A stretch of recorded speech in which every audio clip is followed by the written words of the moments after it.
Hello everyone, my name is Pixlriffs and welcome back to the Minecraft Survival Guide. I hope you guys are having a good day. Today, here we are in the foundations of the Founders Forge Castle, which should probably be called Castle something, but I don't know exactly what yet. So if you guys have any ideas for that, I feel like a bit of a commenter, not competition, I don't want to call it a competition, commenter submissions would be welcome for that kind of thing, because I feel like this thing needs a catchy name. If it could be Castle Forge, it could be Castle Founders, it could be Castle something else different completely, and I think you guys might come up with some cool stuff. So let me know in the comments. Drop a like while you're there, because we are going to do some cool stuff this week. I'm considering basically making this the entire week is going to be Castle Week, and we will try our best to have roughly a finished castle by the end. It's probably going to take a little bit more tinkering, but I do that all too often. I say I'm going to tinker with this off camera, and then ultimately I abandon the project because I need to go ahead and make another video. In this case, I feel like we are probably going to try and pursue this castle project to its completion.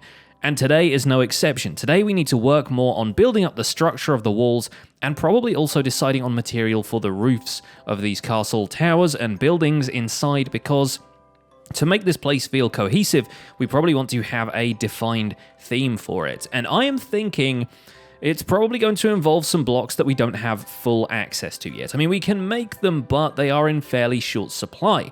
I'm thinking in particular about red Nether Brick, which is a material that I don't have a huge amount of. I can probably find some to show you real fast. There we go. Yeah, there it is. This stuff is so interesting. It's bright and vivid from one side and is slightly darker on the other side, and then if you put nether brick next to it, it's kind of a nice little contrast. One looks more matte, the other looks a little bit more shiny. We're probably going to use this mostly as like an accent block in the roofs of the castle, in much the same way that out here on some of the walls, maybe not of these buildings. Yeah, this building is a good example, the one around the cactus farm.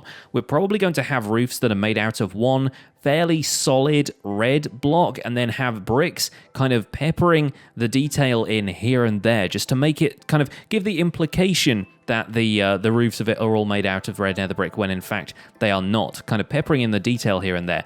I would like to do something like that. So in theory, we shouldn't need a huge amount of nether brick, red nether brick rather, but the problem with it is that it's combined. You can't find it anywhere naturally generated in Minecraft. It has to be combined from these smelted nether bricks, which you get from smelting netherrack, and nether wart. And that's the barrier to entry right now, because I don't really have a large-scale nether wart farm anywhere.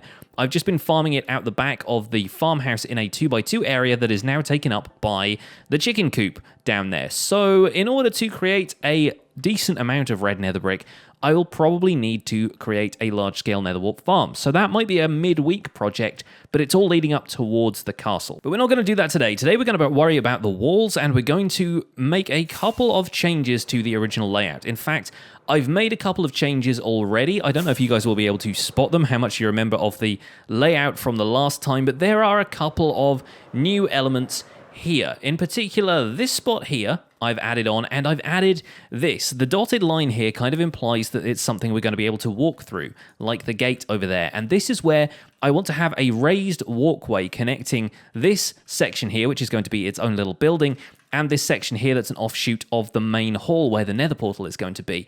And I kind of want to have more stuff like this around the place. It's probably going to be easier to implement that stuff as we build up the castle, have like linking bridges and connecting corridors, maybe kind of supported with wooden pillars here and there. It's a little bit harder to do that when you're working on just the floor plan, but I do want to have that stuff around the place just to connect things a little bit better. Because the thing I noticed about this place, having stepped back and looked at it after I'd done the episode, was that there was a lot of open space in here and not a huge amount of enclosed large spaces. So I figured I would add in a few more of those. Another one of those comes over here on this side. I've actually boxed in that section there, and that might be a similar deal. It might actually have like a kind of platform there, and then the raised section would be over there, but I wanted to box in this yard a little bit more, and I've been thinking about exactly where stuff is going to go, what the practical uses for each of these spaces are, because right now this thing is effectively a giant chicken coop, and over there is a giant sort of open stables, I guess, because we have a few horses around. And a stables is not going to be such a bad idea for a castle to have, so we might keep these fellas around, or these fellas, ladies, I'm not sure what they are, just these gender neutral neutral horses are going to be here for a little while. Those ones have decided to make their home up there. And we're going to probably round them up and put them in a castle stable at some point. Whether or not that's on this side of the castle, I am not sure. It might even make sense to have it kind of here or something, just so that the horses are freely available next to the gate, so you don't have to ride them around the entire castle before they get out the front gate here. And it doesn't really make huge amounts of sense to have them lead out the back. We might as well make those gates like horse available, horse adjacent, horse open. We might as well make these gates open to horses, and the poor pig is still stuck in the tower. Can I let you out, friend? Do you want to... Are you just happy? Just happy being there? Sure, okay. Whatever suits you best. So, on this side, I've also done a couple of small changes, most notably this section here. Previously, this was just a wall on either side, we're probably going to have like a little gateway that led through to this area. I decided to box that in a little bit more, so there was a bit more living space on this side, because I said that this was going to be where most of the living quarters were for the people in the castle.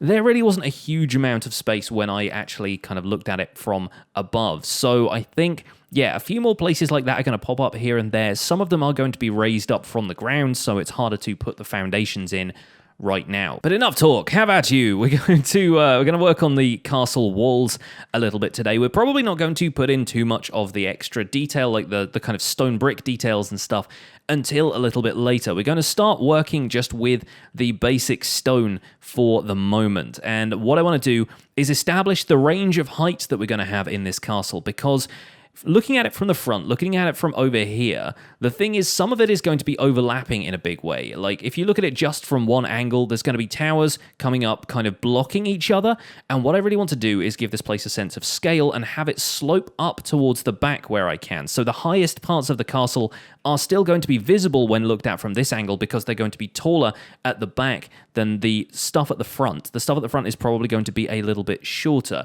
and hopefully that way we can create a sense of perspective. But what really makes a castle feel varied in this sense is a different range of heights that you're working with. You can't just make everything all one height. It doesn't feel as dynamic as sort of splitting it up and having different levels and that kind of thing. So we're going to switch to our eye in the sky once again, and we're going to probably figure out exactly what each of these areas is going to be, and then we're going to put a time lapse together, and I will probably fill out some more of these walls.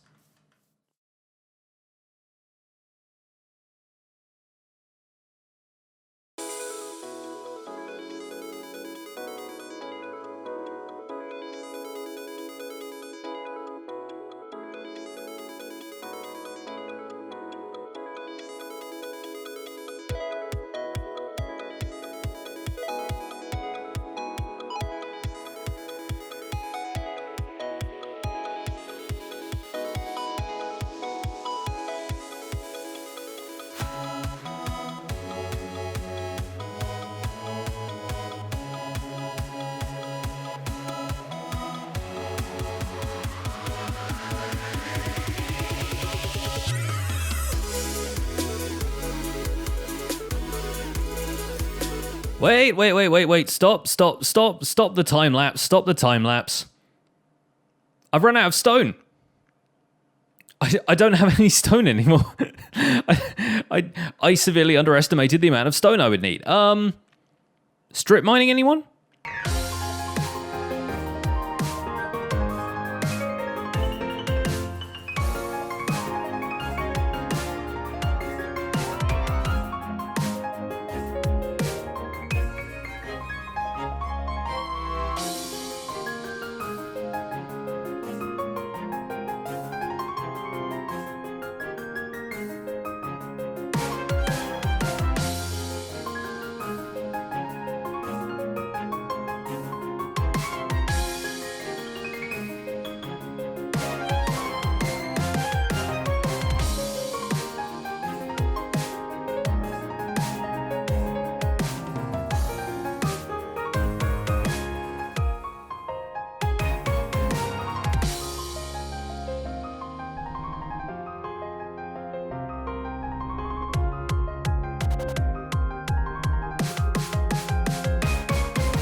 Okay, now the time lapse can continue.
Welcome back, folks. I hope you enjoyed the time lapse, and how cool is that just to see the castle rendering in through the fog. I might have gone a little bit overkill on the towers. Let's land on the smoke up here if we can. Nope, absolutely botched that one.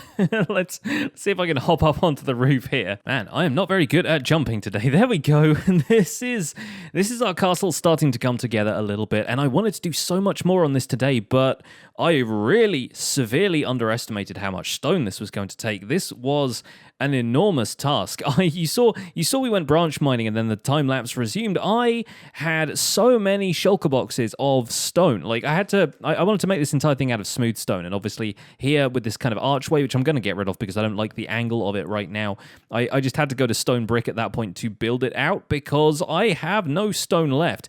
In the entirety of the chests, I have like this 6 stone and I think maybe 4 over in my storage system. I am plumb out of stone, but I think we've gotten ourselves a decent structure together. I'm pretty happy with how most of this has come together. Again, there's like a couple of walls here that just need a few more blocks, and that's it. I'm officially out of stone of the stuff that I've got on me.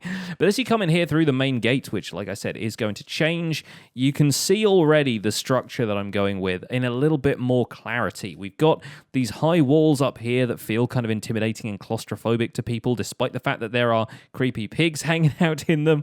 And as you go through here, thankfully this is all centered up. I had a crisis moment earlier where I was like, that's not centered with the nether portal. It is. It was just the optical illusion of the way the grass was hanging out over here, so I evened that out.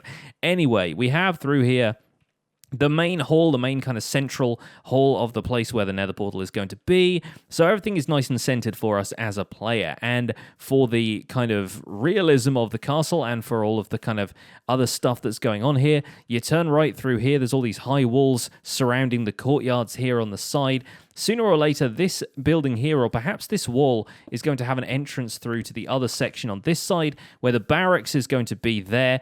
and some more kind of training areas and stuff are going to be out in this courtyard, and in here I imagine there will be a little bit of stuff as well. Still trying to figure out more or less what each of these things is going to be. I also need to light it up. I can see it getting dark already. But over here we have this raised area that's going to lead people from one building to the other. In this section here, I still have not done anything with the tall tower on this side, but again, running out of stone, so my options were a little bit limited there. Let's put some torches around here. The towers, I've sort of stuck with the same design kind of heading towards the top so that we can work in a little bit of detail further up here, maybe pop in some cobblestone walls or fences or something in those little alcoves around the side before we start on actually roofing the tower. But it just gives things a little bit more design, kind of rounds them out towards the top, adds a little bit more structure to them, making them more than just basic stone pillars. Did that horse just lay an egg? Or was there a chicken in here before? I'm pretty sure there was a chicken in here before. Anyway, going through to the other side, once again, we have the residential area over here, which looks a little bit more imposing and a little bit more kind of put together now that there is a large stone wall around all of it. And heading out, this zombie has clearly come in through this back gateway, which I can head out to on this side. And around the side here, it's pretty much a massive stone wall around the back. Like, the back is definitely the best defended and probably even the most imposing looking part of the whole thing, considering that this side here is really not meant to be where most of the traffic comes from. It's quite obvious that you have to go around the other side. This is just monolithic in its scale, and I like that. I like the fact that it looks kind of impenetrable and impassable, even though, you know, put a catapult on the side of this and have it hurl rocks at it, and it'll bring down the walls soon enough. So, having hopped into bed and zombies burning in the sunlight, this is probably going to be it for this episode of the Survival Guide. I wanted to do a bit more work on this today. I probably wasn't going to do much more than just add in a test roof on one of these, but it's clear that I'm going to have to gather a little bit more stone, and I'm really running out of time for this today. And I wanted to get this episode out to you guys because I feel like we're kind of on a roll with this project. I want to keep the momentum going, and everyone seems really excited about the fact that we're finally tackling a castle build. So thank you guys so much for the support on this part of the series. It's basically going to be this whole week will be this castle build, and I don't think we'll get it done in that time, but we're certainly going to make a whole lot of progress and make this whole area feel a little bit more put together. But with this in place now, this whole area just feels so different. It feels like there's a lot more going on all of a sudden, and not even just that Enderman. There's a lot more going on. There's something at the end of the ravine there. And even though people have said, like, having mountains either side of it doesn't make it the most defensible thing in the world, it's not meant to be a historically accurate thing, and it's not meant to necessarily be a super defensive castle. I think somebody in the comments described it as an administrative castle, which is actually something that I kind of like. This is probably where a lot of the work in the ravine over here, a lot of the industry in this town is going to be kind of monitored and taxed and that kind of stuff. So, yeah, maybe it's, I don't know, some kind of emperor of sorts living in here or something. I haven't quite decided yet what the story is going to be exactly, but that's my thinking on it anyway, is that they aren't going to be so concerned with, like, occupying this position as much as they are monitoring the workers and making sure nobody steps out of line and making sure that all of the resources that get mined out of the ravine here end up being kind of, you know, monitored by the folks in the castle. That's the plan. Anyway, that's the lore side of things. I know some of you guys might not be that interested in that side of things, but I think it's important to work in a story a little bit to give you motivation to build stuff like this. And without coming up with the story around here, I don't think the castle would have been quite as epic as it is shaping up to be. So that's going to be it for this episode of the Minecraft Survival Guide, folks. I hope you're enjoying seeing the castle come together. Make sure to leave a like on the episode if you enjoyed, subscribe if you want to see more, and I'll see you guys soon. Take care. Bye for now.